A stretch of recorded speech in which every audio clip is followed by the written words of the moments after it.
नागदा स्थित मेतवास क्षेत्र में सोमवार सुबह अचानक एक खबर निकल कर आई कि मेतवास क्षेत्र के चंबल घाट किनारे नदी का पानी लाल दिखाई दे रहा है।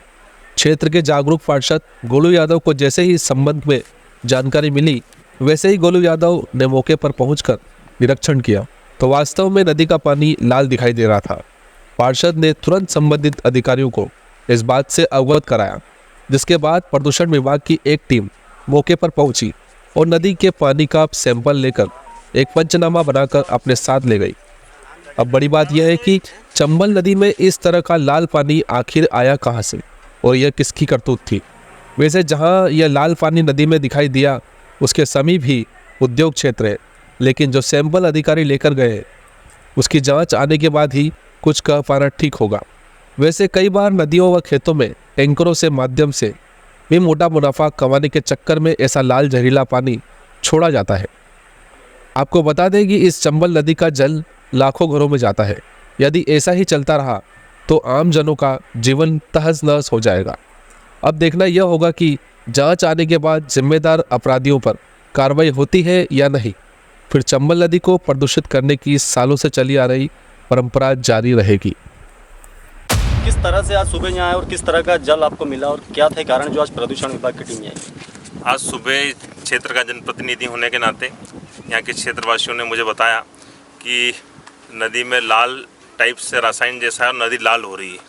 तो मैंने भी आकर के यहाँ देखा तो मुझे भी लगा कि पहले पानी साफ रहता है और मैं भी यहाँ पे पूजा करने के लिए आता हूँ। क्षेत्र के कई श्रद्धालु इस मंदिर पे आते हैं, पूजा करते हैं और इस तरह की जो चीज़ देखने के बाद मुझे भी समझ में आया कि हाँ, ये कहीं ना कहीं केमिकल युक्त इस नदी में या तो किसी ने, हम देख रहे हैं कि उद्योगों का तो जीरो डिस्चार्ज है, पर जो स्थिति हमने जो देखी ये हमारे यहाँ गर्मियों में बनती है। इस तरह से गर्मियों में पानी रहता है, पर ये नागदा खाचरोद की जनता इस पानी को पी रही है और रेलवे भी इस्तेमाल कर रहा है। कल से कोई बड़ी हानि ना हो इसलिए शासन प्रशासन से और पोल्यूशन डिपार्टमेंट के लोगों को मैंने कहा कि जो इस तरह के जो उचित जो लोग हैं, उन दोषी जो लोग हैं, जो हम देख रहे हैं कि गुजरात से और कई बार आप मीडिया के माध्यम से आप लोगों ने भी दिखाया कि कई टैंकर कोई वहाँ भगतपुरी के यहाँ डाल रहा है, कोई चंबल में खाली कर रहा है। तो कई इस तरह की मुझे बातें संज्ञान में आई और कई लोगों ने बताया, तो शायद हो सकता है किसी ने टैंकर ढोला हो या इस तरह से नीचे से कुछ कहानी होगी। तो तुरंत मैंने एसडीएम साहब से बातचीत की, माननीय कलेक्टर साहब को भी फ़ोन लगाया कि इस तरह की जो कहानियाँ हो रही है उसको आप तुरंत ऐसे लोगों पर कार्रवाई करें जो इस तरह से चंबल में प्रदूषण फैला रहे हैं। क्या पूर्व में भी इस तरह से रसायन युक्त पानी चंबल बहता नजर आया है? हाँ, बिल्कुल। आप मीडिया के माध्यम से नागदा शहर की जनता ने देखा है और इस तरह के अभी मेरे हिसाब से 2-3 महीने पहले भी ये कहानी हुई थी।